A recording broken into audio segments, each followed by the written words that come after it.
مهر مادر.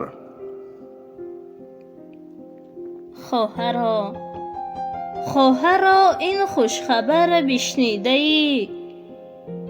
بچه رهدور تو می آمده است، بعد چندین سال دوری از برت.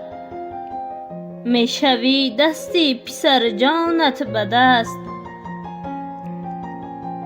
ساعتی که انتظاری می کشی در خیالت روز سال و مه شود. بچه رهدور تو نیکل زمان از صدای قلب تو آگه شود. لحظه های خوب امشب در رسید.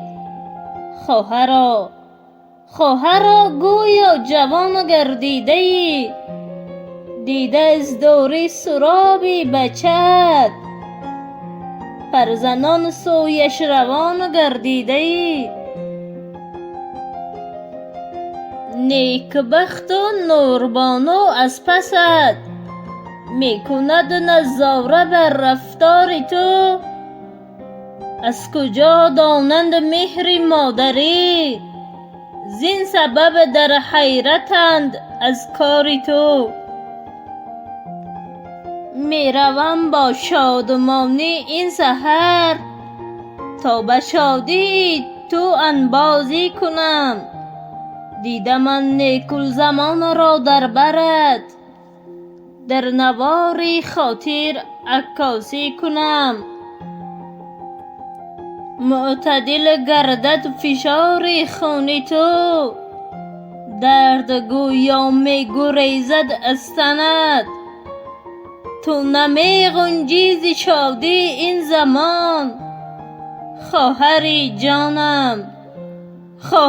جانم به یک پیراهنت. خواهری